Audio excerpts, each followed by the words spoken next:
Watch the full interview of Rajkumar Rao and Patralekha, where they talked about the preparations they had to do for their roles in City Lights. During the interview, Patralekha, who played Rajkumar's wife in the film, revealed what all she got to learn from Rajkumar and films she's looking forward to sign. Patralekha same question आपके लिए ना, पहली movie और इस तरह की role और धमाकेदार एंट्री, तो कितना एक्साइटेड था? मैं तो बहुत खुश हूँ। सॉरी मैंने आपको काट दिया। देखिए मैं अपनी खुशी को छुपा नहीं पा रही हूँ।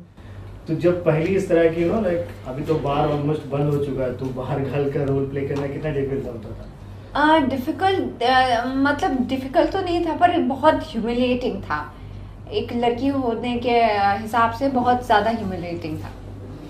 किस तरह के, जब हंसल सर जब आपको पहले साइन किया तो किस तरह के लाइक बता दिया था कि मुझे इस तरह के करना है, किस तरह के नॉइसिंग किया था? हाँ, हंसल सर ने हमें राजस्थान भेज दिया था। वो भी गए थे हमारे साथ 3 हफ्तों के लिए, जैसे कि मैंने बताया। तो वहाँ जाके हमने लोगों को देखा, उनकी बोली लर्न करने की कोशिश की। फिर हम लोग शाम को वापस आते थे, फिर हम लोग बैठ के कैरेक्टर स्केच बनाते थे अपने कैरेक्टर्स पर, और फिर शाम को हम लोग एक स्क्रिप्ट रीडिंग करते थे हंसल सर के साथ।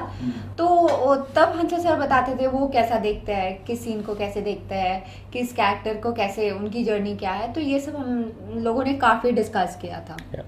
आज पर सेम क्वेश्चन अगर आपकी बात करें तो आप जिस तरह का आपकी लुक है, तो किस तरह का अपने आप को इम्पोर्ट किया? हंसल सर का क्या इम्पोर्ट था आपके लुक के साथ? क्योंकि हम लोग शाहिद के बाद दोबारा एक साथ काम कर रहे थे, तो मेरा ये एक मेरी कोशिश थी कि मैं दोबारा जो है शाहिद को ना रिपीट करें हम लोग। तो एक उसके लिए अलग लुक रखा, तो थोड़ी सी हमने मुस्टैच ग्रो की, मैंने पियर्सिंग करवाई, एक नई बोली सीखी, बाल थोड़े बड़े किए, तो बहुत कुछ किया।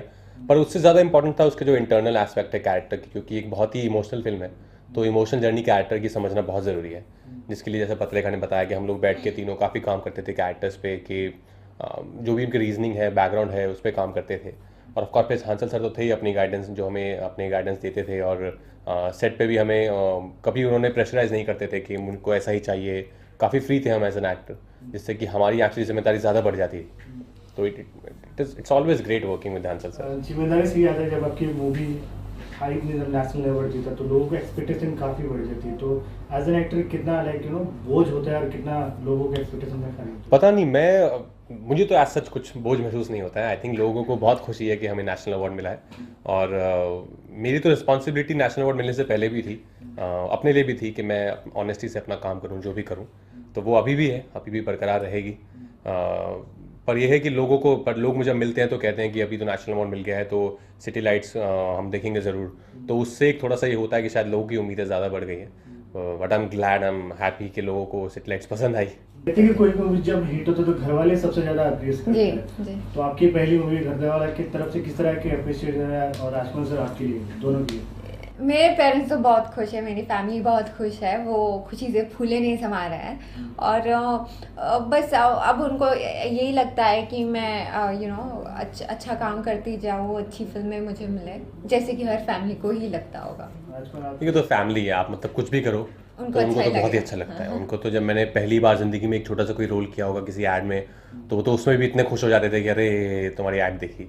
तो फिल्म में आना तो उनके लिए ऑफकोर्स बहुत ही एक प्राउड मोमेंट है। तो वो लोग तो हमेशा ही खुश हो जाते हैं। पत्रलेखा, कोई भी चीज़ अगर ज़्यादा हाईलाइट होता है, जैसे मूवी की बात करें, हिट हो गया, अभी लाइफ चेंज होता है, तो क्या कुछ चेंजेस आप में आ गए? कुछ चेंजेस नहीं, नथिंग। मुझे पता ही नहीं, जैसे लाइफ है वैसे ही चल रही है। राजकुमार सर आपके बैक टू बैक हिट, तो कोई चेंजेस चेंजेस नहीं यार, चेंजेस या कुछ और नहीं, चेंजेस तो नहीं आए हैं, क्योंकि टचवुड पहली फिल्म से ही फिल्म जो है सक्सेसफुल रहे हैं LSD के टाइम से ही। पर चेंजेस एज सच मुझ में कुछ चेंजेस नहीं आए हैं। आई थिंक अगर आप में चेंज आ गए तो कहीं ना कहीं कुछ गड़बड़ है। मतलब आप फिर वो ऑनेस्टी जो चली जाएगी आपकी क्राफ्ट के लिए।